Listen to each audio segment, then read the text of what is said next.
Peace and welcome to the culture here on the Black Star Network. I'm your host, Farajii Muhammad. Thank you so much for tuning in and being a part of the conversation, folks. We are broadcasting live from Los Angeles, and today we got a great show for you. First and foremost, let's talk about how there is a fight to establish an office for missing and murdered black women. This is based upon the Brittany Clardy Act. We're going to talk about the importance of preserving and protecting the life and the overall sustainability of black women in the country. So we'll have that big conversation. Also, later on, let's talk about T.I. and his son controversy, talking about Nepo babies and relationships. So we'll have the latest, and I want to get your take, crew, on what you think of that. And then today is Giving Tuesday. What black organization are you going to give to today if you haven't already? So we'll talk about that. So stay with us. It's all happening on today's edition of The Culture right here on the Black Star Network. Let's go.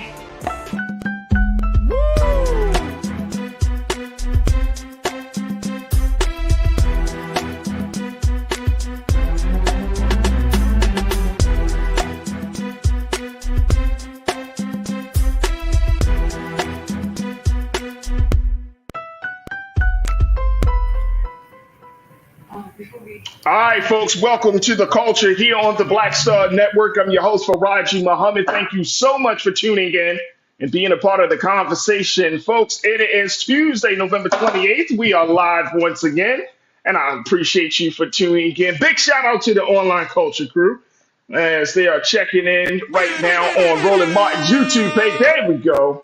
They are checking it in. That's right. That's right. But they're checking in all across the country, and folks are checking in, folks. And I see my pastor, Pastor Damon Bassett. Peace and blessings, Brother Damon. Karen Carter, my sister, thank you so much, as always, for your support, Sister Karen. Andrea Malloy Gillespie, thank you for checking in as well. Deidre Hall, I see you. Deidre, how are you? Hope you had a great Thanksgiving break. Cindy D, my sister, good to connect with you once again. My sister Tiana's checking in here. I like to see Tiana in the chat, always bringing something thoughtful to the conversation. My brother Conscious Thought is here. King's Kid is here as well. And more folks are checking in as we are starting the show. And folks, we are broadcasting live on all of our platforms, and starting with our home platform of blackstarnetwork.com. Go to our website today, download the app for free, and follow us on social media and be a part of this digital movement that we are embarked upon. Also, we're streaming right now on Amazon News on your Fire TV. We're also streaming on Amazon Prime Video. You can find us on Prime Video app under Live TV, the news, or find us on Amazon.com under Prime Video, Live TV, the news. And we're on Freevee. You can find us there 24 hours a day on now under news, as well as Plex TV, 24 hours a day and 7 days a week. There we go. So big shout out to all of our distributors. But folks, let's jump into the conversation as we first kick it off, talking about how there is an effort by one congressional member for the White House, for the federal government, to establish a new office for missing and murdered black women. And this is coming out of the offices of Representative Ilhan Omar. And Representative Ilhan Omar is the representative for Minnesota's 5th district. And she is championing the establishment of this office based upon the act, the Brittany Clardy Act, which is named after an 18-year-old black woman that was found murdered in the trunk of her car in Omar's state of Minnesota in 2013. And it would help to spearhead efforts to counter the racial disparities in violence. So there is now an effort now, of course, by Representative Omar and others who are pushing for there to be more done in talking about protecting the life and the livelihood of black women. Also, along with that, you all remember in the state of California, they have the Ebony Alert, which is a brand new alert system. California is the first state to actually put this alert system in order and use it, hoping with other states to follow, basically rooted in finding missing black women and children, as well as part of the Ebony Alert. It's something that's more dedicated to Black folks. Now, we already know about the Amber Alert, but the Ebony Alert is for us to have more visibility, more awareness about the epidemic of missing Black women, missing children. So that is happening. But going back to this piece around establishing this office for missing and murdered women, this is something that we know is a huge, huge problem. Let me share this from what Representative Omar had to say from her site, and then we want to bring in our special guest. But she's mentioned this, talking about the Brittany Clardy Act. Take a look at this. It's named, again, as I mentioned, after 18-year-old Brittany Clardy, who was found murdered in the trunk of her car in Minnesota in 2013. Those efforts include conducting research and collecting data, developing policy, and providing federal grants to local organizations providing quote unquote culturally appropriate services to victims or impacted families. Now, according to the Congresswoman, she said, I don't think of this as just a piece of legislation. I think of it as a beacon of hope for Black women and girls across the nation. We are not only going to address this alarming disparity in violence, but we are affirming our commitment to ensuring that every Black life is valued and protected.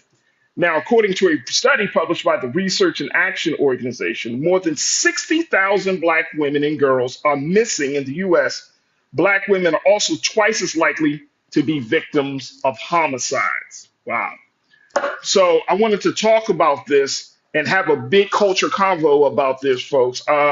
We are joined by our very special guest. I want to first welcome Dr. Karen McLean, who is an associate professor and department chair for the Department of Social Work at Western Connecticut State University.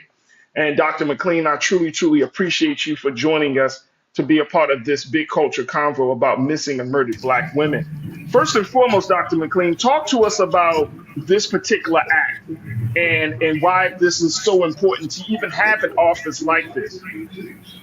Well, again, I want to thank you all for inviting me into the conversation. Absolutely. Unfortunately, when Black women and Black girls are murdered, it doesn't get the same type of response. It doesn't garner the same type of attention. When you hear about it, it's a blurb on the news, and it might stay on the news for a couple of days, and then it disappears.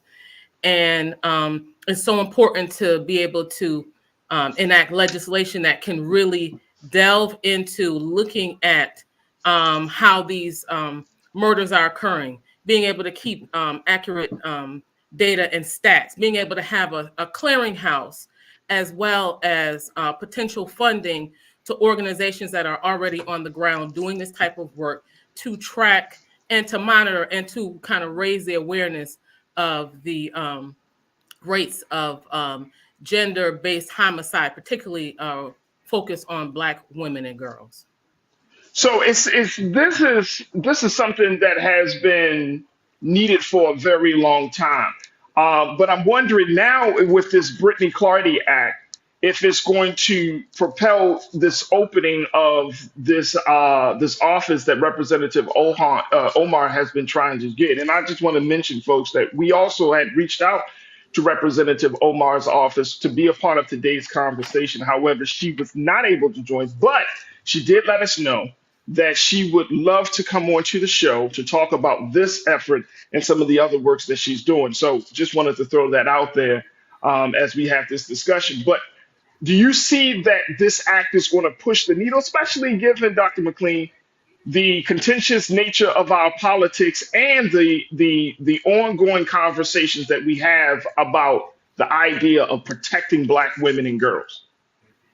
Well, certainly we know that the meter has been raised as it relates to the experiences of Black women, from the not being heard and not being taken seriously when Black women are experiencing pain in medical situations. So, I'm always the optimist, and I'm hoping that this is going to kind of raise the bar and that other states will follow suit, in addition to hoping that the federal policy is legislated.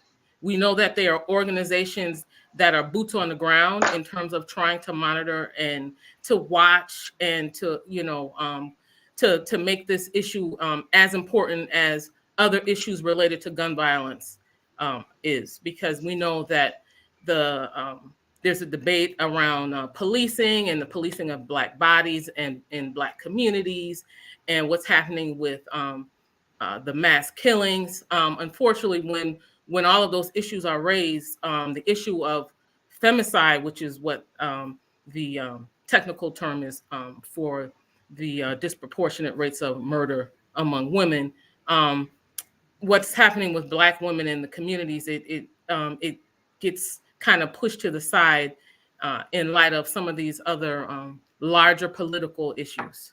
And we really need to continue to raise the bar, because, you know, we don't, it goes without saying that, you know, I hate to use the word endangered species, but, you know, Black women are at in extreme risk.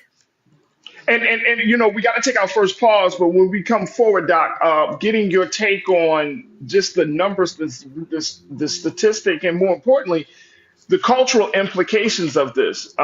Because when you see stories like Carly Russell and other stories like the sister that was supposedly been hit by the brick by a group of Black men, some people are now putting up the justification, or rather the excuse, that Black women need to be double checked on their stories. Black women, we can't always believe what a Black woman says when something goes wrong. So I want to kind of get your take on that, and that's of course not coming from white community. That's coming from within our own community, Dr. McLean. So I want to kind of get your take on that. And we're also going to be bringing in another voice, Dr. Tawana Gilliard, as well, to be a part of this conversation. Folks, we're just heating up right here on The Culture. Big culture convo with around this idea of establishing a missing and murdered Black, an office for missing and murdered Black women. Crew, share your thoughts with us. Post your comments on Roland Martin's YouTube page. Let me hear what you got to say about this idea. And if you think Representative Ilhan Omar is on to something great here with pushing the White House to establish this particular office. So we'll get your take. We'll continue to talk our conversation with the doctors and a whole lot more. Stay with us. It's The Culture here on the Black Star Network.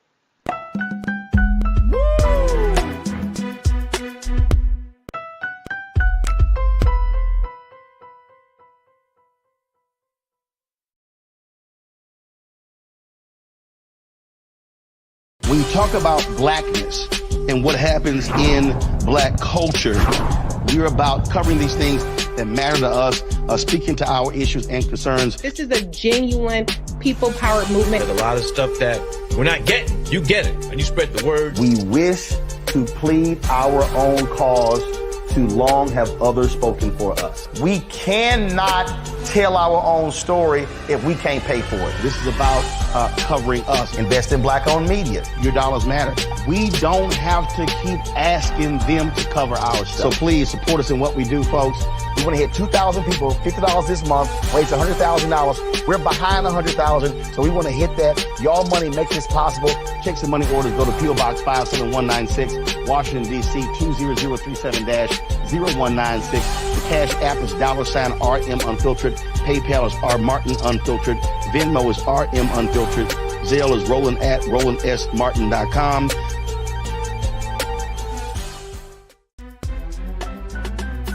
I'm Farajii Muhammad, live from LA. And this is The Culture. The Culture is a two-way conversation. You and me. We talk about the stories, politics, the good, the bad, and the downright ugly. So join our community every day at 3 p.m. Eastern and let your voice be heard. Hey, we're all in this together. So let's talk about it and see what kind of trouble we can get into. It's The Culture. Weekdays at 3, only on the Black Star Network. Folks, Black Star Network is here. Oh, no punching! I'm real revolutionary right now. Support this man, Black Media. He makes sure that our stories are told. Thank you for being the voice of Black America, Roland. Stay Black. I love y'all. All momentum we have now, we have to keep this going. The video looks phenomenal. See, there's a difference between Black Star Network and Black-owned media and something like CNN. You can't be Black-owned media and be scared. It's time to be smart. Bring your eyeballs home. You dig?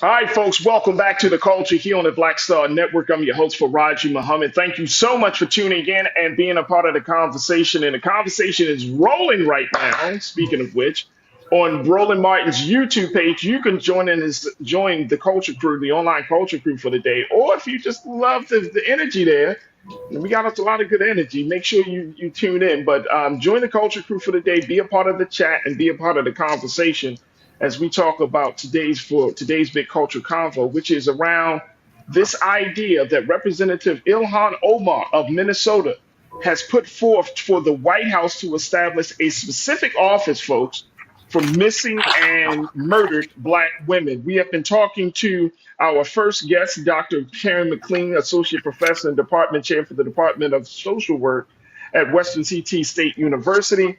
And we are also now joined by Dr. Tawana Gilliard, who is an educator, but she's also a board certified OBGYN.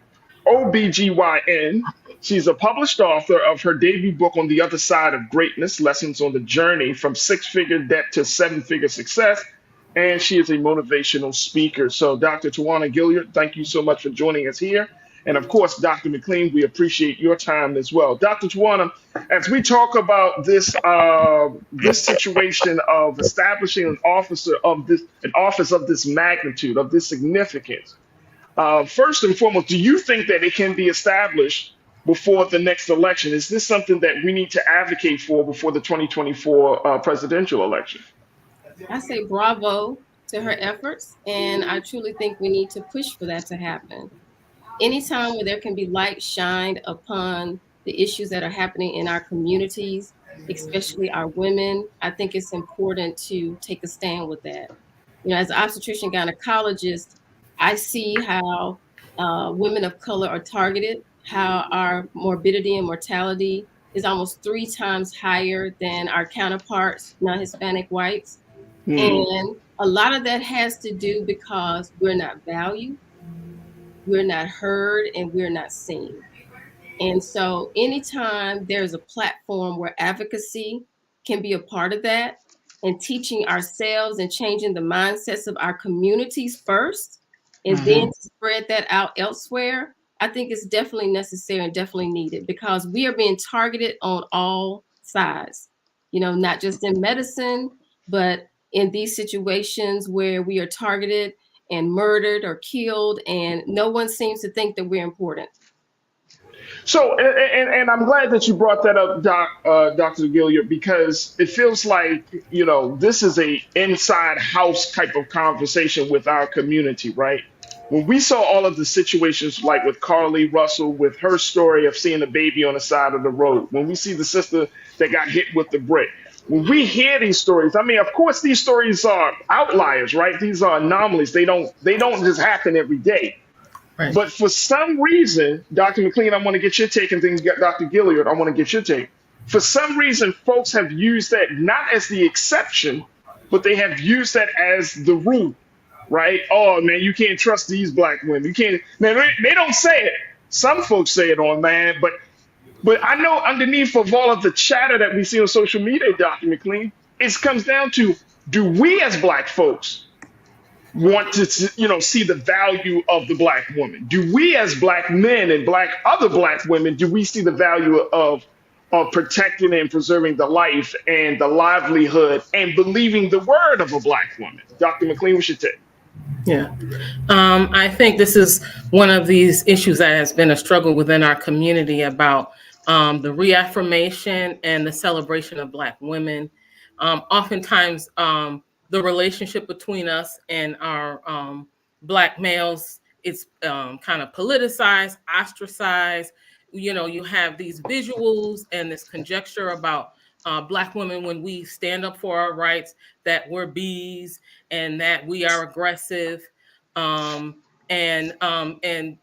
we have the right as women to express as much emotion as we choose. We have the right to be angry. We, as Black women, we even politicize when we do express emotion, and some of the emotion and our assertiveness and our passion, the things that make us as vibrant as we are, sometimes is played against us. And we certainly have to continue to fight and to continue to celebrate and to affirm ourselves and our place within our Black communities, because as Black women, we are the base in community work. In communities, we hold down the families. We Mm-hmm. are the cooks. We are the organizers. We are the rearers. We are the lovers. And we just have to continue to kind of stay away from some of the chatter around the politics between the gender, and really lift up and continue to affirm ourselves and our space, and to stay away from some of the other aspects that divide us. We have, as a community, we have so many other issues that we have to work collaboratively with. We need not be fighting with our own counterparts and our own people about our space and our role and our value. And Dr. Gilliard, to Dr. McLean's point, I mean, that really weakens the case when we do have real situations, right? Especially in big cities. I mean, I've watched enough documentaries around just missing girls and women in general, and how in big cities and small towns across this country, police officers do not put the necessary resources, they do not pay the proper attention when a Black woman or any woman of color or a little girl goes missing in this country. There's often, if it's a young girl, she's often labeled as a runaway, or she's just a teenager gone bad. If it's a grown woman, they often kind of put her as if she's a sex worker, some sort of prostitute, or she's, what did she do? She might have mental health. There's not a lot of resources in that part of the conversation. What's your take on that? Well, first, I want to say how when she talked about how we have to get away from the chatter. Yeah. Like we have to really hone in and go back deep and to understand how some of the miseducation of the Negro, how some of these thought processes, how we got to this point, own our past, own our history in this country, and understand that we have to do a complete reset on our mindset, how we look at ourselves. For generations, we were taught that we were less than, that we were not beautiful, that we didn't have value. And we have to own why do Black women act the way we act? Because we've had to be the pillars. We've had to be the strength. And I truly believe we have to go back to nurture the source. I truly believe that women are the foundation. And if it's cracked and flawed, how can the house be built? And once we build the woman back up, who carries the womb, who carries life, then we rebuild those relationships with the Black man, who has also had a very rough time in this country. I know we're focusing on women right now, but I think it's important that we do a lot of the work within ourselves to be able to promote a more positive image from our own mouths so that we can be heard as a community to bring about change. And I really think it needs to start. Absolutely. Janelle, you checked in, my sister. You said people refuse to believe that actual targeting occurs, but how else can these statistics be explained away? This is not just an inside conversation. Misogynoir is real and too prevalent, period. So is Janelle on the right? Is this a target? Do you see this as being a targeted situation, Dr. McLean? Definitely, I would definitely support the notion that we do have misogynoir. This is kind of like, going back to the doctor's point about these conversations that we don't have, the in-house, the private conversations. We don't discuss house business out in the public. So we actually absolutely have to reconcile with the fact that we do have those experiences where women are relegated even within our own communities as less than. And it really is about having that kind of real raw conversation with our Black community, our Black men, about who are we and what is the role that we play and how do we work together and how can we debunk some of these stereotypes and these myths about the quote unquote the strong Black woman, which becomes something to applaud and then something that you kicked on at the same time. So So absolutely, how we have to do really. Dr. McLean, how do you have that conversation with your students? I mean, the first thing, I believe in being real about it, and I understand that, my students respect the transparency. So, I acknowledge first that, this is typically a conversation that I wouldn't have in public because we're socialized not to have those kind of discussions. And then, when we start talking about situations that occur, if we're talking about Black families, that there was sexism within, even when we talk about civil rights movements, when we talk about um, things, social movements that happened within our community, that there was this role of sexism and the role of women and what the role of women should have been. Historically, it was like women were supposed to be in the kitchen cooking and being supportive. And we know that women were right out there on the front lines and delving really deep into these issues and breaking it down so students understand that it's very complex, but a much necessary conversation and a piece to dissect in understanding relationships. If Yeah. they are looking at Black relationships, you have to understand that there's that role. And then, you get, sometimes a lot of Black women, we get these messages, even when you're seeking a partner, if you're seeking a male partner, that, you have to kind of take a subservient role. And what does that look like? The man being the head of the household, that juxtaposed against people who may be more aligned with feminist thought. What does that look like? Do you have to fall back to make that man the leader? So those are very nuanced and very complicated conversations. And many of us were socialized along those lines. So then, really trying to address like what that dissonance looks like in your own kind of identity development and your relationship development. I love that. I think you're absolutely right. Tiana checked in and said 80,000 Black girls 20 years or younger went missing in 2022 alone. 80,000.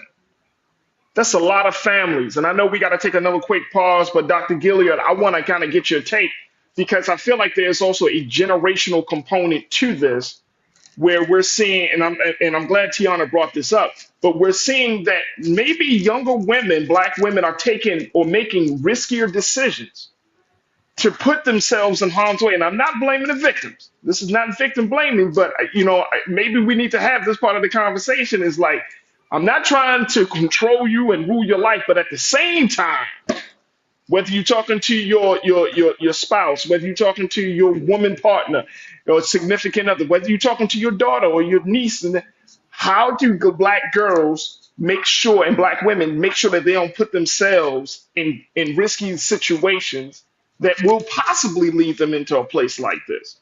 And so, Dr. Gilead, I'd love to get your take on that. Crew, I would love to get your take as well. Stay with us. The conversation continues as we talk about missing and murdered Black women, the establishing a possible office, a national office for this issue on the other side. Stay with us. It's The Culture here on the Black Star Network.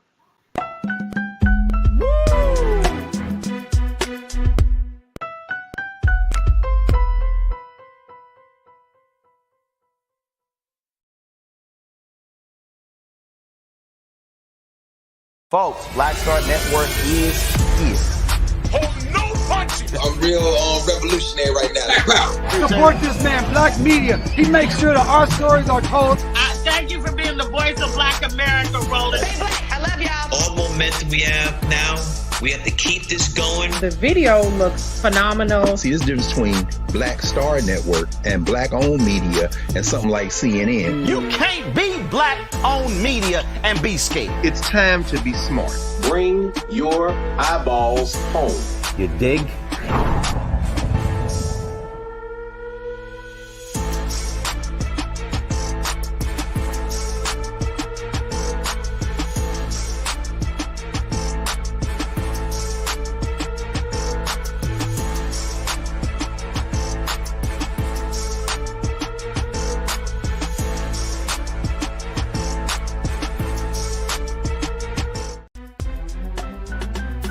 I'm Farajii Muhammad, live from LA.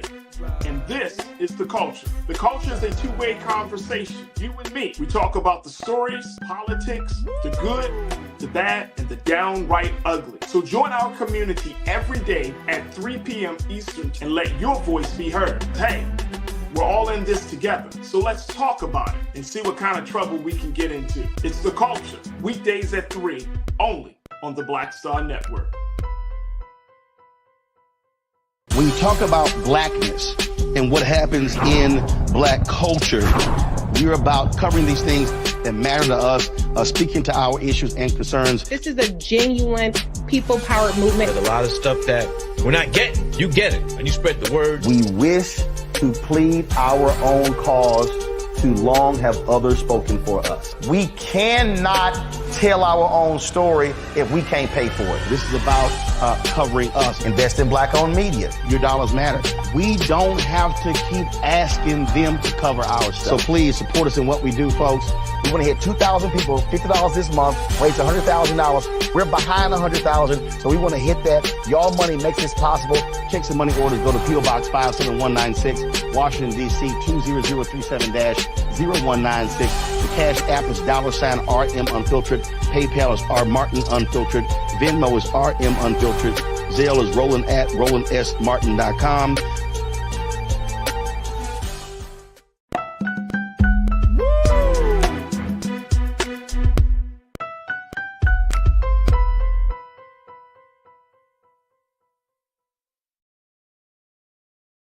All right, folks, welcome back to The Culture here on the Black Star Network. I'm your host, Farajii Muhammad. We've been having a dynamic conversation with Dr. McLean, Dr. Karen McLean, as well as Dr. Tawana Ogilia, as we talk about this idea that Representative Ilhan Omar has proposed, where the White House would establish a special office for missing and murdered Black women.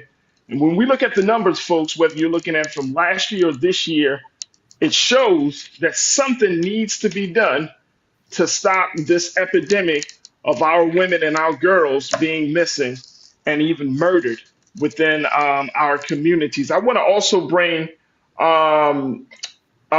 Kimberly Morrow into this conversation. Kimberly, thank you so much for joining us, and I appreciate your patience. You are an educator, but you also have been doing this work of making sure that Black women are seen and heard in many different spaces. Talk to us. What's your take on where we are with this part of the discussion, trying to institutionalize saving and protecting Black women and girls?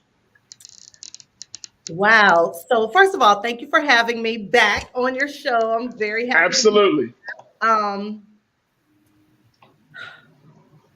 You know, as I was listening to everyone give their take on this, what I kept picturing and seeing in my head were conversations that I've actually had with students and parents. It's amazing when so as you said, I've kind of, been in this space, as a principal.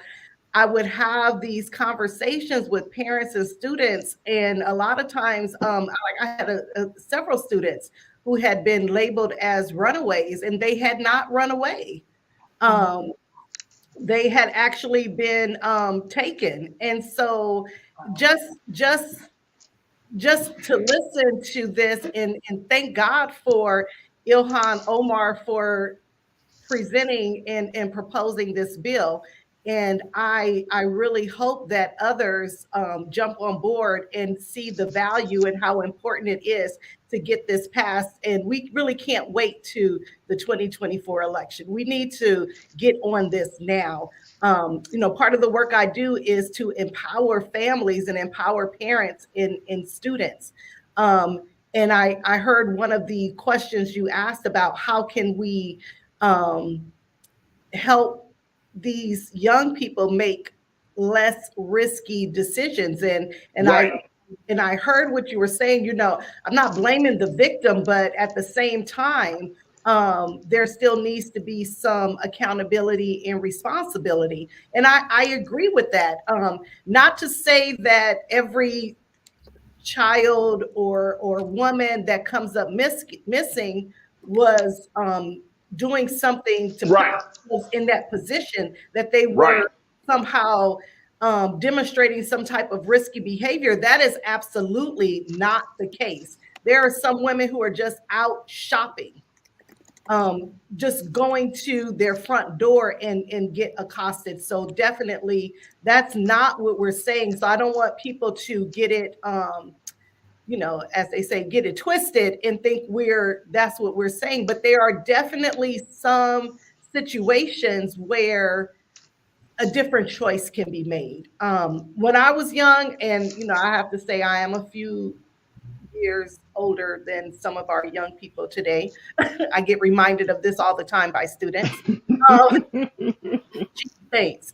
But back when I was going out in the 80s and 90s, I always had a person who was right there with me, who was watching over me, who was making sure that I wasn't going by myself, or I was never going to be by myself. So we kind of traveled like that, and I don't really see as much of that today. I kind of see friends just kind of allowing the friend to go on their own, on, and right.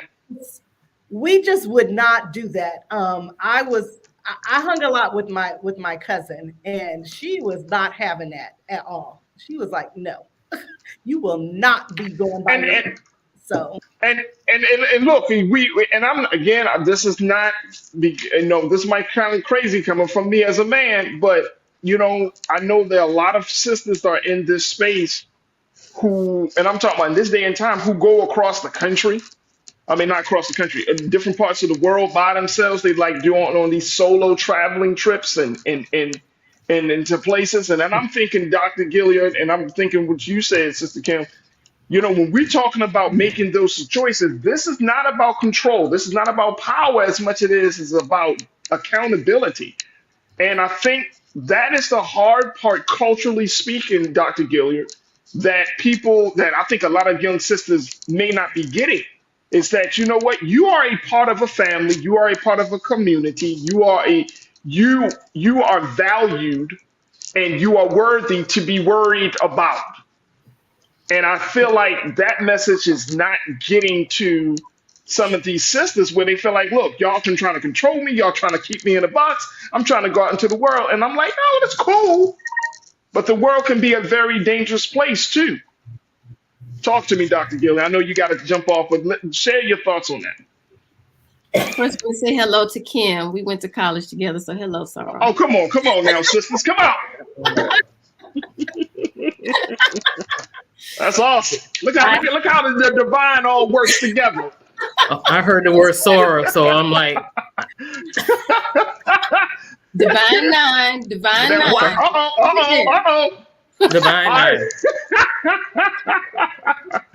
But talk to me, Sister Dr. Gilliard. What's your take on that? In terms of those choices, holding sisters accountable to their own selves.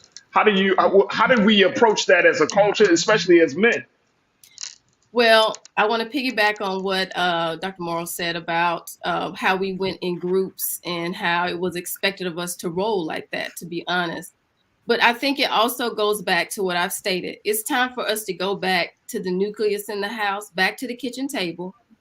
We need to start having more discussions as a family, because that's being lost with all the technologies and the cell phones and the internet. And these kids are being exposed to so much more than our generation was exposed to. And it's important for us to be honest about our own journeys that we travel, because sometimes we had this thing where if I don't tell them, then they won't make the same mistakes I made. No, there's no new mistakes under the sun, to be honest. Mistakes are going to happen. And it's important to let children know that they are valued, even if they make mistakes, even if they have mental health issues, even if they were a prostitute, even if they were on drugs. I think it's important for us to pour value back into ourselves. No one is without fault.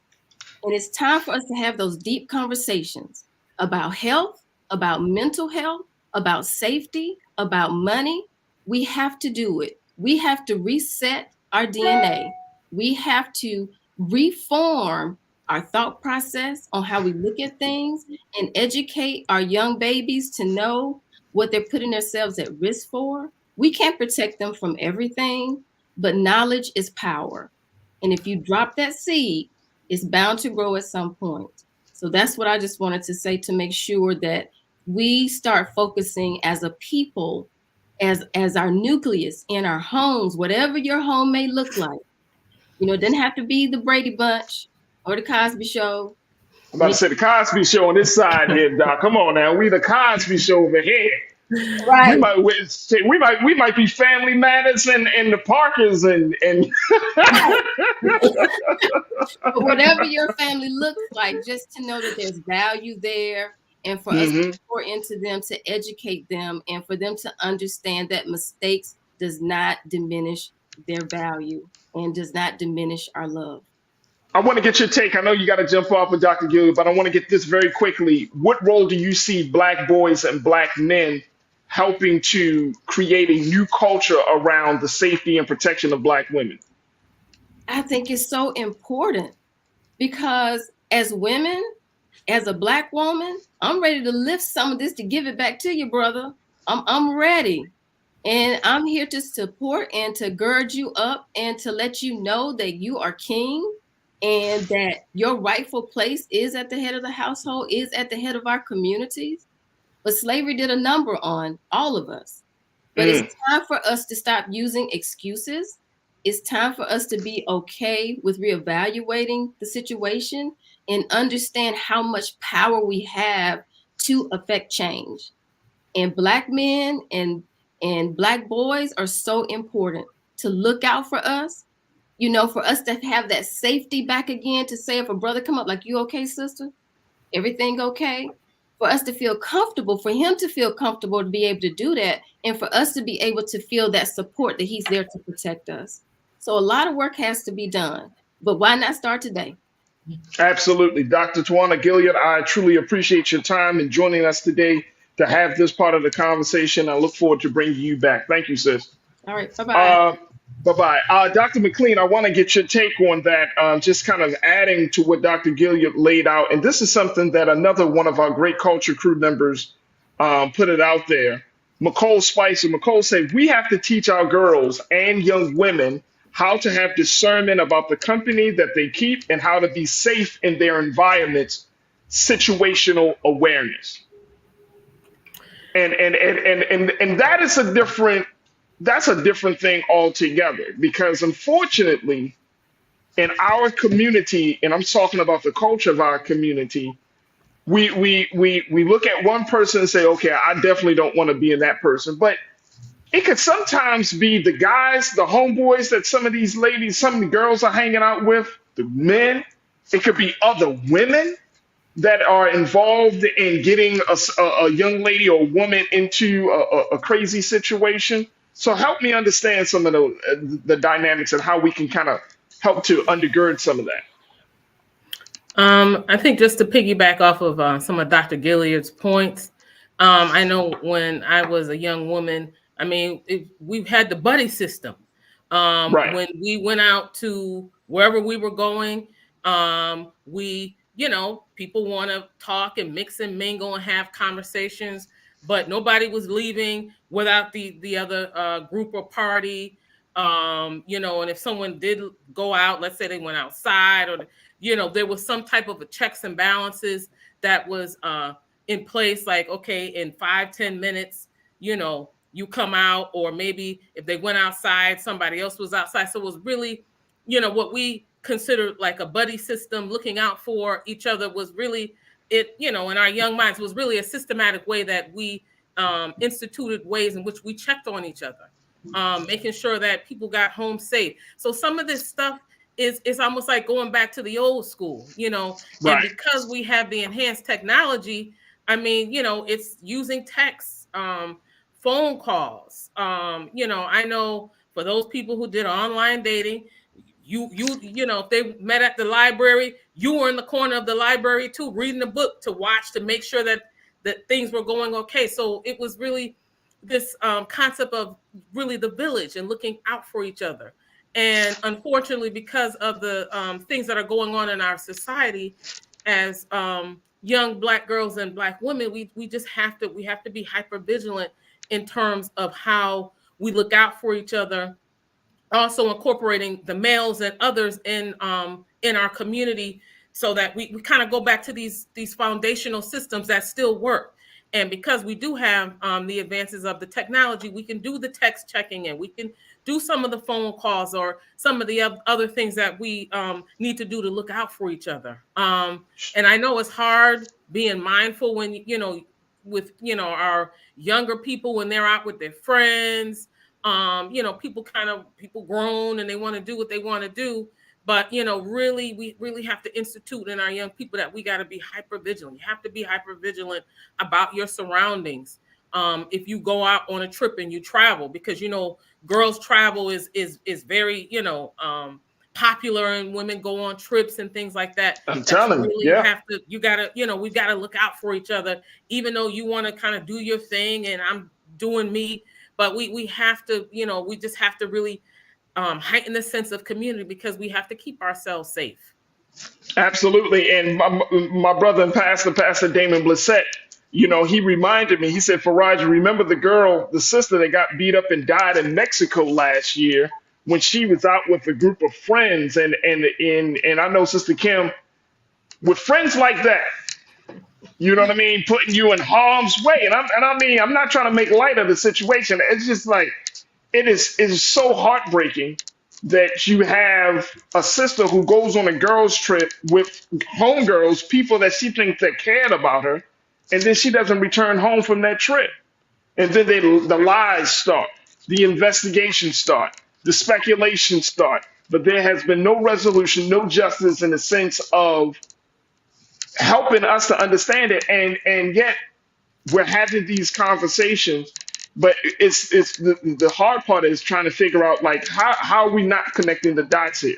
How is that not happening? You work in the school, Kim.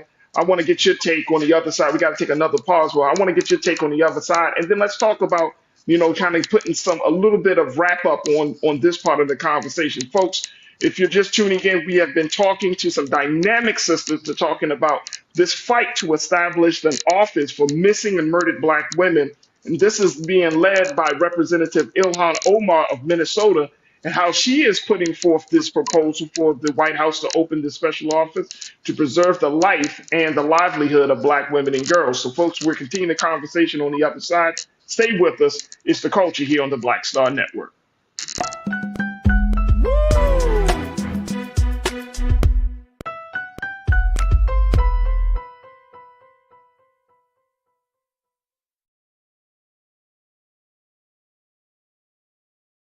Pull up a chair, take your seat. The Black Tape with me, Dr. Greg Carr, here on the Black Star Network. Every week, we'll take a deeper dive into the world we're living in. Join the conversation only on the Black Star Network.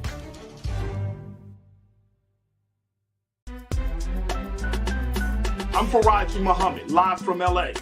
And this is The Culture. The Culture is a two-way conversation. You and me. We talk about the stories, politics, the good, the bad, and the downright ugly. So join our community every day at 3 p.m. Eastern and let your voice be heard. Hey, we're all in this together. So let's talk about it and see what kind of trouble we can get into. It's The Culture, weekdays at 3, only on the Black Star Network.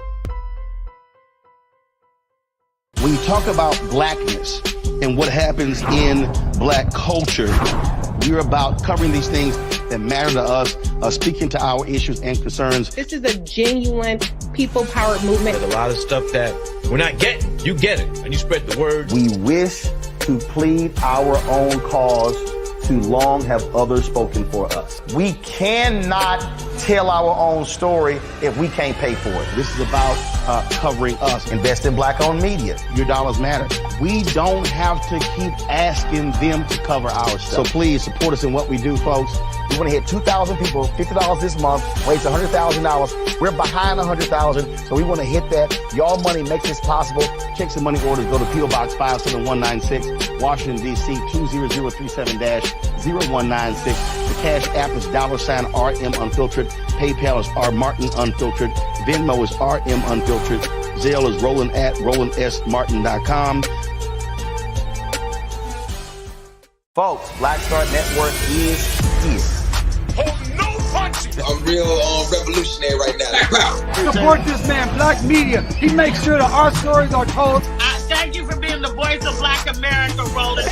I love All momentum we have now, we have to keep this going. The video looks phenomenal. See, this difference between Black Star Network and black-owned media and something like CNN. You can't be black-owned media and be scared. It's time to be smart. Bring your eyeballs home. You dig?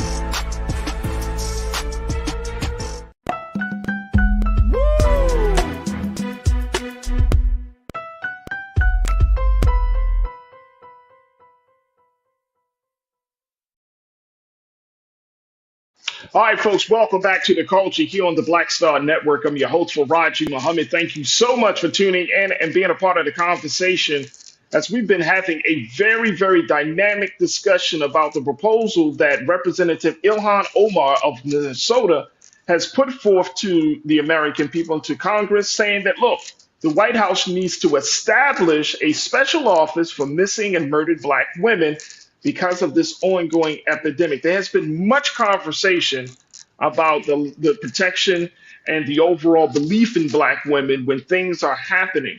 And as a result of that, we're seeing that there is a high number of missing women, mostly Black, in this country.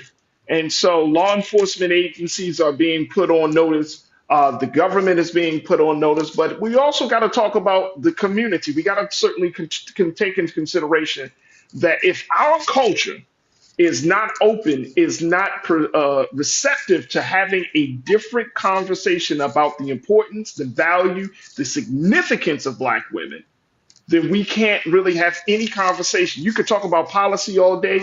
You could talk about policymakers and their personal beliefs, but it still will come down to, and I want to bring in my very special guest, Dr. Kim Norrow, who is an educator, as well as Dr. Let me get my sister's name here. I apologize, dear sister. Dr. McLean, Karen McLean, who is a associate professor and department chair for the Department of Social Work. My thinking is to this point, sisters, that if there isn't a change in us as Black folks, if we don't change the view that we have about the importance of y'all, then policy, new office, none of that is really going to matter. There has to be a huge change in us, in our community, in our culture. Now, some of that can be because you mentioned feminist theory, some feminist ideas earlier, Dr. McLean, but some of the women don't see themselves as a human being that needs to be empowered. We have some sisters who are like, well, you know, these women put themselves in these situations. Or, you know, look, we should be able to do whatever we want to do.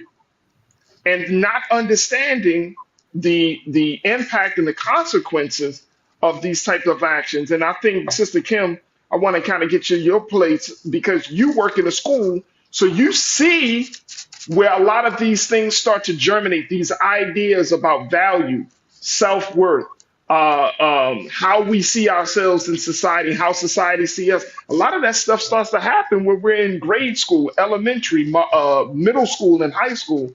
So share with us your thoughts on this as we trying to get some wrap up on this part of the conversation. All right, thank you. And I just have to say, I love the conversations. They are always so dynamic and you throw a lot out there. But let me just say this, and I've heard different people say this, and I just want to re-emphasize this. We as Black people, we are not a monolith.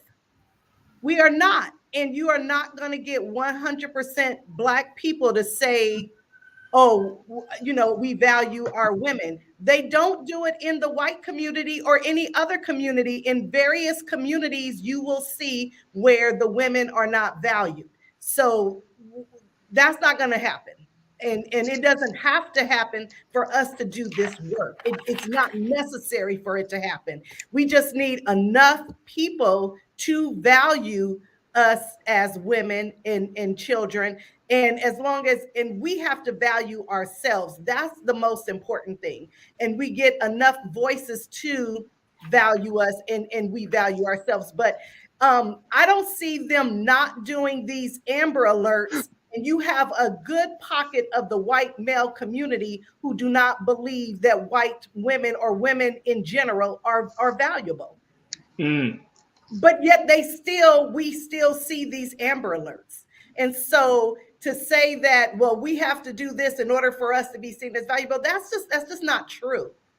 That's not true, and it doesn't happen in other communities that way. But do you think that, Sister Kim, do you think that if we don't make a fuss about a missing black girl or a murdered black woman, that it will still get the same type of attention that it deserves if we don't make a fuss? Like if it don't happen on black social media, so when do we get that attention? What I'm saying, Farajii, is 100% of us don't have to agree. Okay.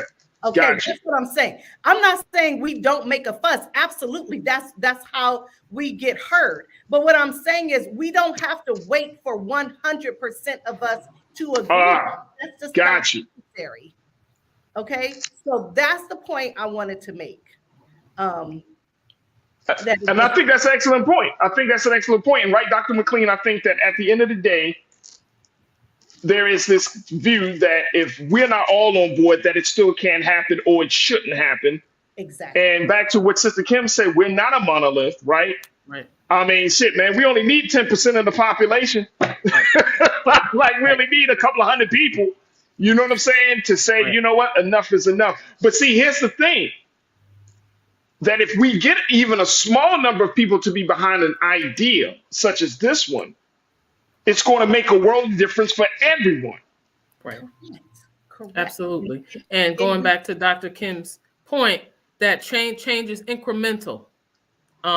So it starts with, and people probably get tired of hearing this, pushing your legislators. This is one thing I can tell you that I, really drive home with my students. Looking at your local people, who are you putting in office, particularly as we're looking at this policy, pushing your local legislators so that you can heighten awareness, because they have this calculation that one email or one letter represents 10 people. So doing, everyone doing their part, whatever that is, to raise the meter. The having conversations. So I said, changes happens in increments. So being able to have conversations with your group, your girl group, your friends, your members of your organizations, church, sororities, fraternities, having these kinds of conversations that can lead to other types of action incrementally so that we can continue to drive momentum. And as Dr. Kim said, yes, you're not gonna get everybody on board all at the same time. And then a lot of this is for some of us as individuals, our own self-work. We've got to look at ourselves in the mirror and appreciate our value, because if I am not providing myself with affirmations every day, then there's no way I'm going to be boots on the ground to help fight the larger cause. So from that individual perspective, for people out there, affirming yourself, starting with yourself, where do you see your value? And taking those steps to say, you know what, I am valuable, because it starts with you. And then when you feel you're valuable, then in turn that raises the bar, and then you get more involved on a larger scale. Absolutely. Benny Hill, my guy, you said, is this a systemic or community issue? Just for clarification. I think Dr. Kim and Dr. McLean, I think this is both. I think it's both systemic and community, right? I think it starts in the community and then it kind of spreads out to be the systemic issue. But I think it's both. Am I right on that, Sister Kim? I think you're 100% correct on that. But can I just say, I do appreciate all of you calling me doctor. Thank you so much. But I do not have a doctorate degree. Oh, okay. Yes, ma'am. I appreciate that. I have a master's degree. You have a master's in education. From a very esteemed university, Harvard Graduate School of Education, but I am not a doctor, and I don't want anybody to think that I am misrepresenting myself in any way here today. Oh no, that's a, no, no. You know how we do in the black community, Sister Kim. All right, doctor, go ahead, Pastor. But thank you. But you're absolutely right, and I appreciate the clarification. But you're saying that this is both a community and a systemic issue. Is that what I'm hearing from you, Sister Kim? Yes, but you know what? In all honesty, I think it's more systemic than community. To be 100 with you, because here's why: when our children, or when we come up missing, they automatically go. And when I say they, I'm talking about the police who we report it to, automatically assume our children are runaways, or we have somehow decided to walk away from our lives. So that's where the systemic issue comes from. Now, the community issue over the years, where it's kind of like, oh, well, those kids do that. I think the community issue was born out of the systemic issue. I do not believe it was the other way around. Okay. Do not believe that. Okay. Sister Anastasia checked in, and Anastasia Pageant, you said Farajii self-worth starts at home with your mother and father and those that within your circle. We as women need to learn that we are worth something. You have to value yourself first and love yourself. And Dr. McLean, that's what you've been saying this whole process, this whole conversation. It's like you have to find your own self-worth. You have to find a reason to love yourself. Thank you. Great point, Anastasia. Doc, what's your take on that? Yes, exactly what Anastasia said. You have to value and love yourself. And it sounds very simple when you're hearing it in surface. Very simple. And in practice, it is a whole different ball game, because so many of us are listening to the murmurs, and we're listening to these messages that we have received. I mean, that's a whole separate conversation. We start talking about how the transmission of trauma and historical and intergenerational trauma. That's for another day. But we have to, we definitely have to love ourselves and to begin to respect and appreciate ourselves. So then that way that can transmit out to our circles and to our communities. You're absolutely right. It starts at home. I want to get your sister's quick take on this as we wrap up this part of the discussion, but I want to get your take as we move forward with establishing this office, and we got a few moments left. What do you recommend for Black America to do to see this idea come into fruition? Sister Kim, what's your take on that? Oh, thank you. Because I want to piggyback on what Dr. Karen said. You've got to contact your local legislators. Now, I am very pleased that my local legislator, Sydney Kalmager Dove, is actually one of the sponsors of this bill.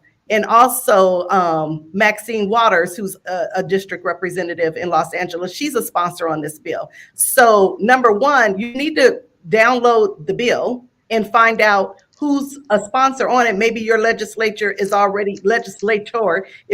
a sponsor, but if not, then you need to contact their office and let them know this is something that is important to your community, our community, and when it comes down to it, all of our community, because we are a part of the American community. And so whether your legislator is African American or non-African American, they need to be on board with this. Whether they're Democrat, Republican, or independent, they need to be on board with this. So I would recommend you first find out about the bill and who's sponsoring it, because maybe they already are a sponsor. And if not, then you need to contact them. Hey, look, you know what? Let's push it. Let's push it for the 24 election. I mean, this is something, if it doesn't look like it's going to happen within the next few months before the election, Dr. McLean, I'm thinking that this needs to be up there along with, if we do something for the sisters with establishing this office, and let's do something for them brothers with pushing this police bill that has yet to be passed, right, where we get some level of police reform. But what other recommendation would you provide, Dr. McLean, as we wrap up on this? I mean, it goes back to the basics, reaching out to your local people, getting familiar with the website. You can Google and get to the website so that you can find out who your people are, as Dr. Kim recommended, finding out what that bill is. Connecting, again, someone mentioned community. Is this a community or an institutional issue? Working with organizations within community or reaching out to them to see if you can garner support so they can kind of either help guide you or you can participate in activities that are going on within your local community. That is, since we're talking about specifically uplifting women, there's a lot of organizations. You got your local boys and girls clubs, the NAACPs. You have, your church groups. There's a lot of local groups and a lot of other startup groups that are doing things within the community. Google and find out what organizations within the community may be doing efforts to help uplift young girls and women and get involved.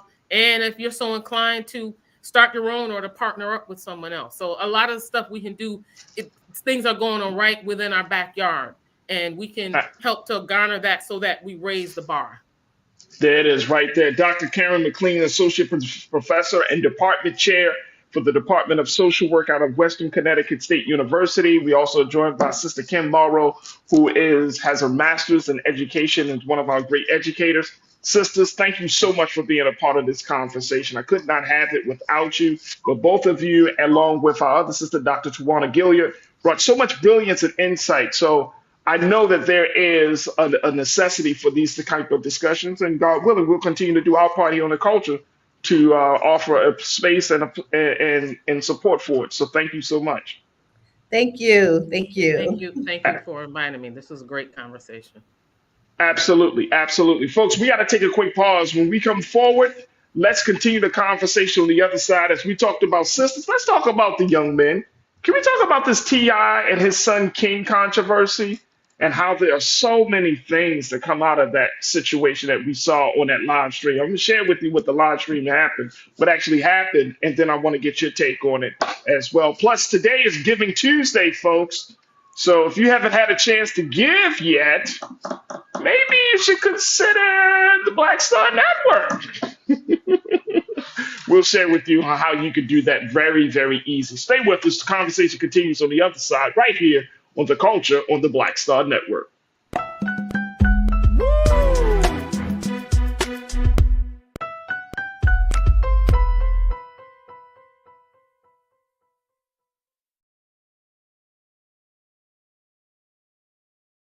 Folks, Black Star Network is here. Hold no punches. I'm real revolutionary right now. Support this man, Black Media. He makes sure that our stories are told. Thank you for being the voice of Black America, Roland. Stay black. I love y'all. All momentum we have now, we have to keep this going. The video looks phenomenal. See, there's a difference between Black Star Network and Black-owned media and something like CNN. You can't be Black-owned media and be scared. It's time to be smart. Bring your eyeballs home. You dig?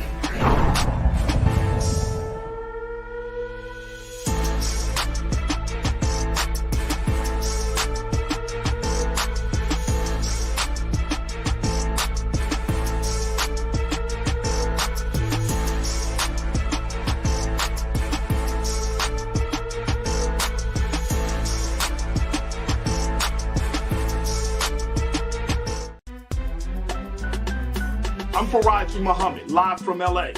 And this is The Culture. The Culture is a two-way conversation. You and me. We talk about the stories, politics, the good, the bad, and the downright ugly. So join our community every day at 3 p.m. Eastern and let your voice be heard. Hey, we're all in this together. So let's talk about it and see what kind of trouble we can get into. It's The Culture, weekdays at 3, only on the Black Star Network. When you talk about blackness and what happens in Black culture, we're about covering these things that matter to us, speaking to our issues and concerns. This is a genuine people-powered movement. There's a lot of stuff that we're not getting. You get it, and you spread the word. We wish to plead our own cause too long have others spoken for us. We cannot tell our own story if we can't pay for it. This is about covering us. Invest in black-owned media. Your dollars matter. We don't have to keep asking them to cover our stuff. So please support us in what we do, folks. We want to hit 2,000 people, $50 this month, raise $100,000. We're behind 100,000, so we want to hit that. Y'all money makes this possible. Checks and money orders go to PO Box 57196, Washington, D.C. 20037-0196. The Cash App is $RM Unfiltered. PayPal is R Martin Unfiltered. Venmo is RM Unfiltered. Zelle is roland@rolandsmartin.com.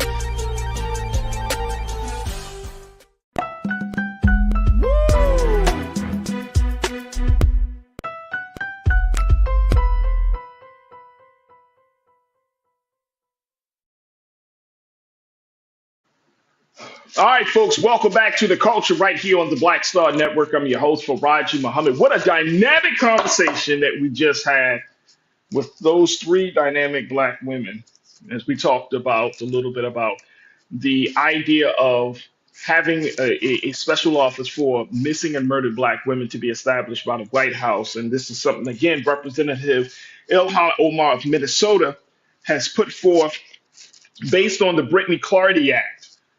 This Brittany Clardy was the 18-year-old who was tragically found murdered in the trunk of her car in the state of Minnesota, where Representative Omar represents. This was back in 2013. So still a lot of work to be done, a lot of ground to cover, but I'm happy that we were able at least to have some conversation about all of some of the big dynamics of this idea of establishing this office. And folks, let's continue to have the conversation. Many of you were checking in within the chat, and y'all can join us right now on Roland Martin's YouTube page. That's where you'll find the illustrious culture crew. But many of you were talking about going back to some of the old school ways, the old school values of making sure that black girls and black women stay safe within black communities and any other community and spaces that sisters go. And big shout out to y'all. Big shout out to the online culture crew for continuing to do your part to say, look, let's have some different conversations about this. And I'm very serious, folks. I feel like this is one of those issues that we do need to make sure that we could possibly, as they call it, a low-hanging fruit, that we could get some win. Some win. It would be amazing. Before the national election in November of next year, can you imagine President Biden, Vice President Kamala Harris announcing that they're going to open this very special office? Maybe this office will be supported by the Department of Justice. They'll support it. I mean, can you imagine that? And I'm not saying this for political reasons or to gain new votes. I'm just simply saying what this will do to push the conversation further along. That still means that we still have a lot of work to do. Like, for example, keep getting the Ebony Alert to be a nationwide alert system and not just a statewide alert system like they have here in California. That means talking about investing in the overall protection and the livelihood of black girls and black women. And guess what, folks? When things like this happen, it opens up the door for other women from other communities to be supported, right? I forgot, I was trying to see which one of you, and I think it was you, Cindy, but I could double check.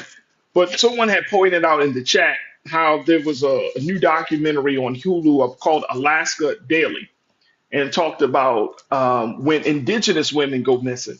I mean, imagine having a conversation like this. I was always taught, folks, that no nation can rise higher than its woman, right? So regardless to how far a country or nation believes it is, if the woman is not protected, if her livelihood is not preserved, if there isn't a voice and a space for her to be heard and seen, regardless of the technological advancements, regardless of the scientific advancements, that country is still going to be considered antiquated because of its treatment to the woman. So this is very, very big, and it's like a small thing that will make a big difference. in the conversation, especially when you're talking about how do we get back to supporting our community? How do we strengthen our community? Y'all want to know how we can do that? We got to support and be there and be present and open up the space for Black women. You got to do it. We got to do it. And as men, we have to readjust our thinking from patriarchal, power dominating thinking about Black women and saying, okay, how can I be a better partner for a Black woman? How can I be a better husband, a better father, a better son? How do we make sure that these things are happening? Now, that's on the women's side. So I just wanted to make those a few points because of that conversation. And again, we're going to do our best to bring those sisters back on in other capacities to have more conversations about the importance of protection of Black women. But let's talk about what we're seeing now with the young men's side. Have y'all been keeping up with the controversy around T.I. and his son King? Well, apparently King, who is 19 years old, the son of T.I. and Tiny, he was at an Atlanta Falcons football game. He went on his live stream and he wanted to share some things about, what's going on in his life. He wanted to let people know who he is and where he came from. But in the midst of that, some things were said where he said that he did not grow up with a silver spoon in his mouth, that he essentially had to live a rough life, that his parents weren't around. And guess what? He said this all while his parents was around. He said this all while he was sitting in that skybox watching the Falcons. He was saying that, and it created a lot of controversy. And once again, unfortunately, we're seeing a father and mother who is at odds with their son, one of their oldest sons. So I want to play this video from the live stream of King Harris, and let's have a conversation about it. Take a look. King, have you ever woke up with a roach on your face? Here. No, that's not the goal. All right, then. There it goes. Or in your ear. I don't know what you're talking about. I got in the neighborhood with me that broke up with roach in your ear. Y'all want to go to the bando in my neighborhood? Do y'all want to go to the bando? Do y'all want to go to the bando? To make him look better, he said it, he know not true. Silver spoon, I ain't never ate with that day a day in my life. Nigga, you did have a silver spoon. Look, Tip used to have to come to my grandma's house because I'm getting in the fight. You cried like a baby to go to your grandma's house. Every day. You used to hold your breath and throw tantrums to go over there. I don't want to be in these gates. I want to be outside in the neighborhood. That's why I want to be over there. But they don't understand that. Yo, I'm going to tell you the reason why he want to be over there. Y'all ready? Because he can suck and pacify over there. He was 12 years old. He was sucking pacify. He was 12 years old. He couldn't do that in the house. He cried like a baby. Hold his breath. Yeah. They trying to say I was over there trying to suck a passy, but they ain't going to tell you everything like that. They trying to hide it. Ain't nobody hiding it. He capping. He capping. Hey. He know I stand on business. He know that. Ain't no nigga ever pulled my car ever in life. I stand on business. You drop me somewhere, I stand on business. You drop me in your hood, I stand on business. I don't feel like you stand on business. Yeah. I've been stood on business. I've been stood on business. You want to hide it for the world, I'm going to put it out there for them to see. I would have put up nowhere. You ain't had me put up nowhere. Like, you ain't had me behind the mansion. I was outside doing what I wanted to do. You was behind that till you cried. No, I got too much to drink. I drunk too much. Drunk too much. Let's go. Get mad because we say the South ain't the suburbs. Then he want to talk about some other like this being sick. This being sick. No, I'm being real. You lying. You lying. You up here flagging. You're capping. You capping. You capping. You capping. You capping. You capping. I know you. You capping. I know you. I know you. I know you. Ain't no mystery about here. I know you though. I know you though. I know you though. I know you. What's wrong with y'all? Why y'all doing that to me? Y'all know me. You know I stand on business. You know I stand on business. Why you even letting somebody play with me like that? Why you letting somebody play with me like that? Why you letting him play with me like that? Why you letting him play with me like that? No, ain't no joking. Ain't no joking. What do you mean? You are embarrassing yourself. You embarrassing yourself. You are embarrassing yourself. You are embarrassing yourself. Hey, what is you talking about? Get off me, like, man, get off me, Well, you can't do nothing with me. Ain't shit you can do with me.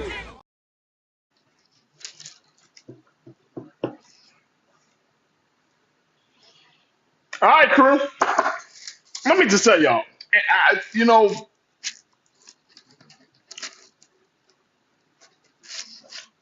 I see on one side,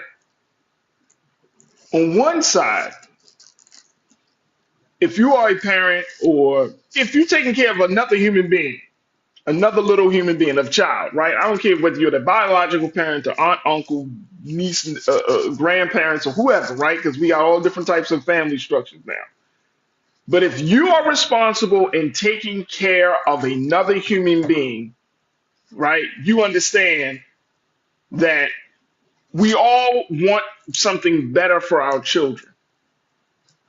And what I saw in this particular live stream is a young brother who's trying to figure it all out. He's trying to get from under, he's 19 years old. He's trying to get from under the shadows of his parents, his father, a major hip hop artist, right? A legend in the game. His mother, another recording artist, a legend in her own right. So he's trying to make a name for himself. But then for me, a couple of things that stuck out for me, I want to hear what y'all got to say on this, crew. The things that stuck out for me is that the things that he said that he had gone through, and T.I. and Tiny and others were trying to tell him, like, look, man, you chose to, you said you wanted to be in them streets or you wanted to live that life. But I never understand why when you try to get out of the street life, you want to run back to it. I just don't understand it. And the other thing is, this is something that we've seen with other famous parents and their children, that these children along the way are not balanced.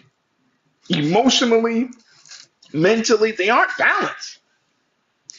I don't know whether it's because they grew up too fast or they've been exposed to too much or what the case is, they got too much privilege, but something is wrong. Something is wrong.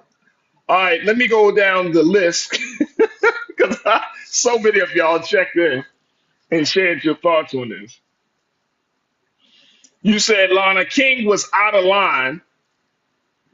You first said these entitled kids, they got thinking they are one half hood and one half grown. Got it twisted. I'm glad T.I. sold him up. You also say King, but this is what happens when you focus on money instead of family. I equally blame T.I. and Tiny. Get control. Mm.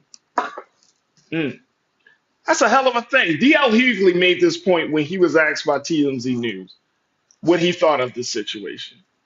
And I thought this thing was very interesting because I think he speaks directly into some truth of it. But when his response was essentially that it's a hell of a thing. It's a hell of a thing when you try to do all of this for your children. He said he's known T.I. and Tiny for years. He'd see them work hard, and you try to provide this different life for your children that you were not afforded, and then your child gets on Instagram or social media and says things like this and does things like this just for clicks, not understanding that where your parents came from, they never want you to be exposed to. And I don't understand that. This is a cultural thing in our community like I've never seen in any other community. Like we quote unquote get out of the hood, but then we always got to find our way back to the hood to maintain some level of credibility. Y'all know what I'm talking about. All right, let me see something here. Let me see something. Who else do we have here? Because folks are checking in. Pastor Damon Blissett. You said, brother, ungrateful. I'm just saying with the hands over the face emoji, right? Tiana, you said this kid is ungrateful.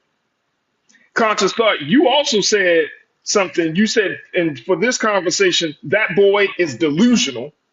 But you, as Brother Damon had pointed out, that you were the one that talked about the Alaska Daily Hulu documentary. So I appreciate you for saying that. But you said this boy is delusional.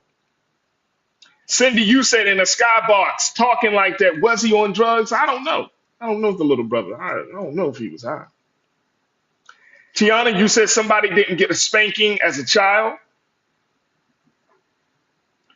Andre, you asked, what the hell did I just tune into? He tuned into the culture.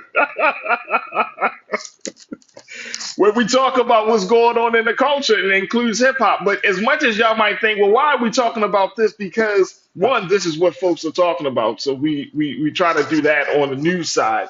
But then on the cultural side, the conversation about children who are raised a certain way, who feel a sense of entitlement, that conversation, like it doesn't even have to, you don't even have to be T.I. Tiny.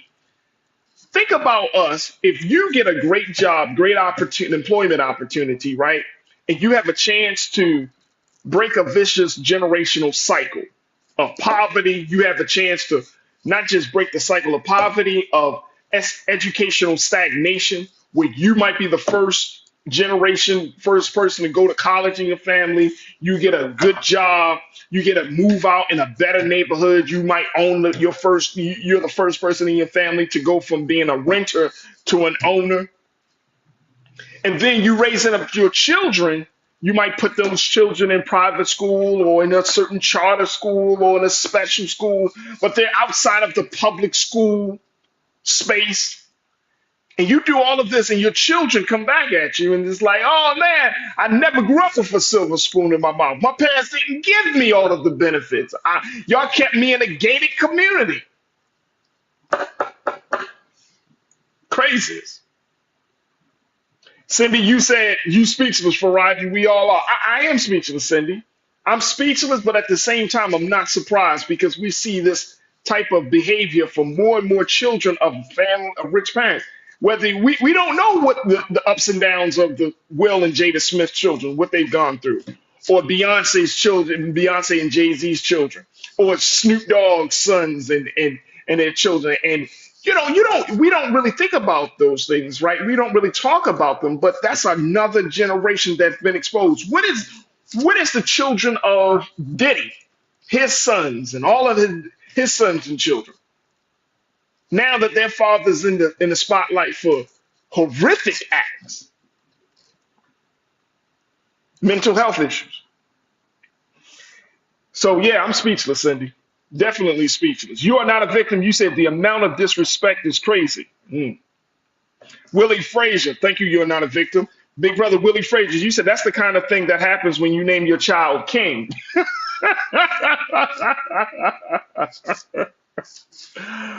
That's what happens. See, that gives us a lesson for us, right? Because some of us, we run from struggle. We never want to have our children to taste struggle. And as a result of that, then you are essentially saying, hey, I want them to know that everything they have in life that could be provided for them, they don't have to want anything and all of that, which all sounds good on paper. I've learned that as a parent. It all sounds good on paper, but then you got to ask yourself this question: am I creating a monster? See what I'm saying? Because when you grew up in the 80s or the 90s and you experienced struggle, if you grew up in the 60s or the 70s, you experienced trouble, guess what? That kept you humble. Man, oh my. Let me tell you, I was just having this conversation yesterday. I'm going to take a quick pause after this point. I was having a conversation yesterday and the thought came to me, life will humble your ass. Come on. Can the church say amen? Can the crew say amen? Life will humble you. So you might be thinking all of these things about who you are and who your parents are and and what you deserve and what you're entitled to. Life will humble that ass real quick. Real quick. And guess what? Some of us, We have been going through so much struggle that we hate struggle, but not knowing that struggle is necessary for our overall development and cultivation to become a balanced human being. You cannot have everything that you want. It can't be all peaches and cream. It got to have some struggle because that's what makes the human being whole. Look, I got to take a quick pause. When we come back, more conversation about this. And of course, your thoughts. Stay with us. It's the culture here on the Black Star Network.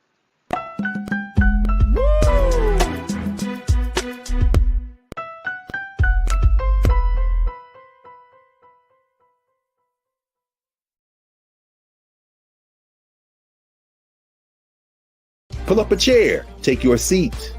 The Black Tape with me, Dr. Greg Carr, here on the Black Star Network.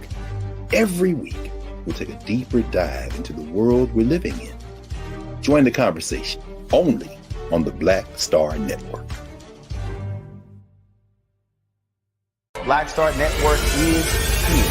Oh, no punch! I'm real revolutionary right now. Thank you for being the voice of Black America. All momentum we have now, we have to keep this going. The video looks phenomenal. See, there's a difference between Black Star Network and black-owned media and something like CNN. You can't be black-owned media and be scared. It's time to be smart. Bring your eyeballs home. You dig?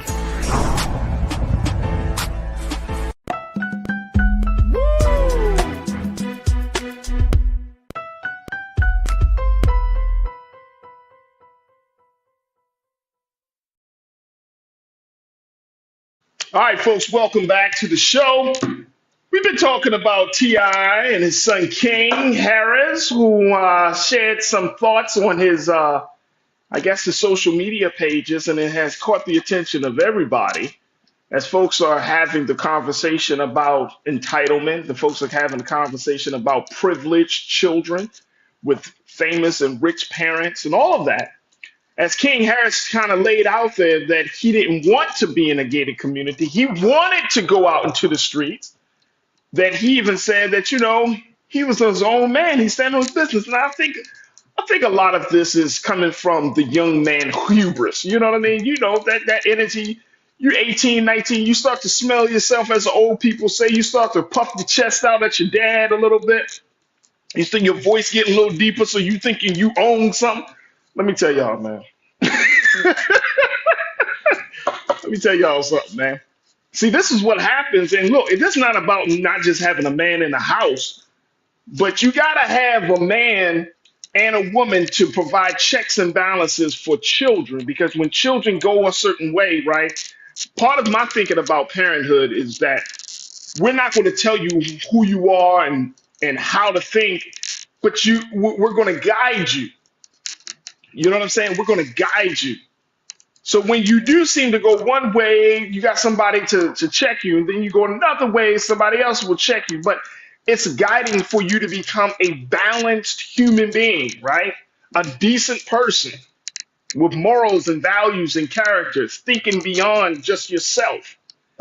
And I think that this situation is indicative of where a lot of children are in 2023. And if you have children under the age of 21, 20 years old, and they're still living in your house, y'all know what I'm talking about. I mean, I got moments where my 10-year-old son wants to assert his independence and his grown manness.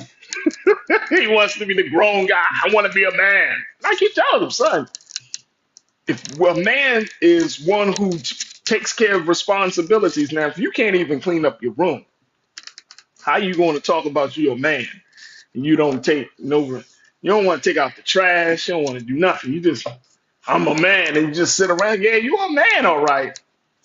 You know what I'm saying? Daddy does these things, but you got to see that. But it's something that we're seeing, and more, even though we aspire to being those type of folks, I'm talking about us as adults. I want to be rich, I want to be this, I want to be that. We cannot forget the children in that pursuit to be all of that. Damon, brother Damon, you said the boy's bread ain't done.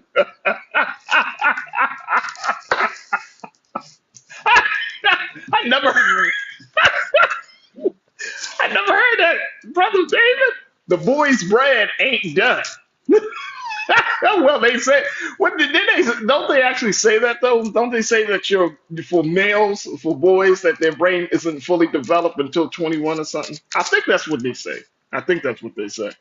Um, Anastasia, you said Diddy sent all his kids to college and they work in his business that he's building. Your child needs their own space and activities. All right. But looking at the situation now, Anastasia, all of the controversy around Diddy, as much as you send your child to college, as much as you have them in your, and this is something that I had to think about as I'm, being a parent to my son. I can send him to the best schools. I can get him involved in some of the best programs for social and emotional, for his growth and development down the road. But one thing that I don't think we put enough emphasis on, and this is interesting that you brought this up, Anastasia. One thing I don't think we put enough emphasis on is character development. How to be a good person. Like, as much as you can go to the finest schools, you can still be a jerk, right? As much as you might work in the best companies, guess what? You could still be morally bankrupt and deprived. Like, how do you be a good person? And I remember telling my son this one day because I was like, son, I don't care about your grades if you aren't a good person. If you don't care about people, if you don't take care of your little sister, if you don't take care of the things that are important, like, how do you be a good person? Because that's what's needed. We don't need more black children in high profile spaces, or black boys in sports, or black girls in fashion and music and all of those things, and they are not genuinely good people. Who cares? Who cares?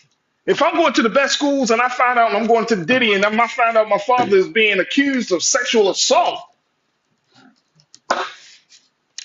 like, the schools ain't going to take care of that part of me. How do you be a good person? Let me see something. OG Blockchain, you checked in and said cognitive development. Absolutely. Cognitive development. Kathleen Davis, you said in California, you are legally a man at 18 years old. He should want to leave home. Let me tell you something. I don't care what, and this is the part I go real hard, y'all. I don't give a damn about what the law said. How many of us truly believe that at 18 in 2023 you are a full-grown adult? I'll wait. How many of us truly believe this? That in 2023, the average 18-year-old is a full-grown adult and ready to take on being an adult in this world? Hell no. Most people actually, now I think the age has actually changed and has been actually raised to like 25 until you start to really get your bearings. 18, send them out into the world. Oh, just son, daughter. Can you imagine sending your 18-year-old daughter and say, well, sweetheart, it's 18, you're 18, 19 years old. I think it's time for you to fly from the nest here. In a world like today, see, we gotta, as a community and as a people, we have to change the culture. We do not have to apply everything of this world onto our situation. We can say, no. Maybe 25, 30, 40 years ago, 18 years old was a different thing. But nowadays, at 18, are you really an adult at 18? 18, you still got some students that can't even literally read. They are functionally illiterate. But we want to send them out to the world, tell them to build a life for themselves, tell them to get at 18? Come on, man. OG Blockchain, you said mama sent me on my way at 17, but she was there. Yeah. I'm not kicking my son out till that man is out of college and he got something set up for him where he got an apartment, or he say, "Look, mom, dad, I'm saving for a house or something."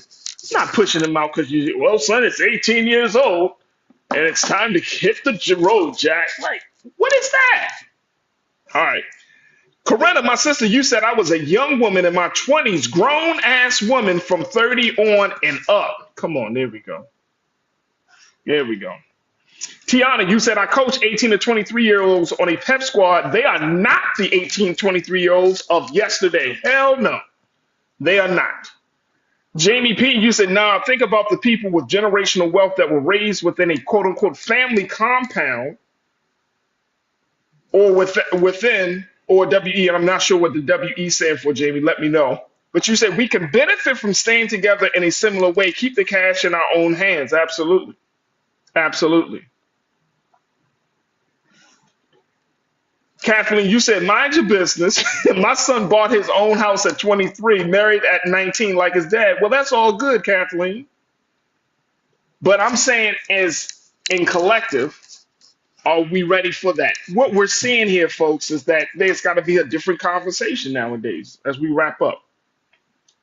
There's got to be a different conversation. Conscious thought, my brother, you said, I wonder if King Harris actually knows his father's entire life story and life trajectory.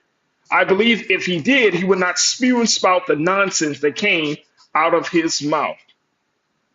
Absolutely. Absolutely. And that's the point. And as we close out, I think that's an excellent point, Conscious thought, that we should tell our life story to our children, the ups and the downs. One of the things that I've learned is that, something that we struggled with 20, 30 years ago as parents struggle with is being able to being able to fully express their full story, being honest, being authentic, and say, look, it wasn't always good for me. I grew up like this. I grew up like that. Grandma was working. Granddad wasn't there. But we had to persevere. Share that part of yourself. You know how many children probably don't know their parents' life story? But if they did, they will be empowered by it. And then they will see you and they will respect you, or they can relate they can relate to you because your life story represents a life. If your child is growing up in a quote unquote privilege, and you never tell them your story, how will they ever be aware of the struggle? How will they know that life can be both up and down? That you have to make a conscious decision on whether you are going to lead in your life, or you want to be followed, or you're a follower of life. That you're always trying to play catch up with life. Like, how will they know? How will they know what's really inside of them if they don't know the struggles, the trials, the pain of their parents? And I agree with you there 1,000%, Conscious thought. If King Harris knew what his mother and his father have gone through to get to that place of position, I bet you he would have a different view. But he may not know. Because we don't want to impose that on our children, right? For us new next generation parents, they call us now. We don't want to impose that on our children. We want to keep the struggle away from them. No, the children should be able to see the struggle because they need to adapt, just like how we adapted when we were seeing our parents struggle. When I see my dad struggle, when I see my aunties and uncles, and when I see my friends' parents struggle, it gave me a different sense of life. It does something for my character development. And I know we don't want to show our weakness, but sometimes it's good to show your weakness to your children because that's how they find their strength. All right, let me stop here, man. Let's stop here, man. Because this thing is deep. And that's why I say we should talk about it. We should have conversations about it because we got another generation that we have to be held accountable for, that we're responsible to. And it's important that they understand that being in this place that we're in, being this adult, being this decision maker, it took a lot of pain, it took a lot of struggle, it took a lot of trials, but we were able to overcome it, and they have the same ability to do the same. So, it's not a bad thing. Life is full of ups and downs, and it's how you handle the downs that will keep you up. What's your attitude? What's your spirit? What's your mindset? So some things for us to consider as I'm thinking about this. I'm sure you will be hearing more about King Harris on social media, but in those conversations, let us bring some light. This ain't just about one child. This is an indicative of a culture that is so strong in our community that we need to change it and do something about. So I appreciate y'all for being a part of that part of the discussion. Very quickly as we close out, today is Giving Tuesday. If you did not have a chance to give, please make sure you consider Black Star Network. We would love to have you as one of our great investors. We are doing the work that many people thought that could not be done, but it has been done over these past couple of years. And so I encourage you, I implore you to give something today to Black-owned media. Go to our website today at Black Star Network, download the app, follow us on social media, but give something to help us power us along in this digital movement. I thank you all for joining me for this for today's show. I thank my fantastic guests for joining me, those dynamic sisters, and I certainly thank my production team for making the show possible. Make sure y'all stick around because up next is Roland Martin Unfiltered. As always, never be afraid to challenge what's wrong, stand for what's right while being yourself in the process. God willing, we'll talk tomorrow for another exciting edition of The Culture right here, only here on the Black Star Network. Talk to you soon, family. Have a great afternoon, crew. Peace.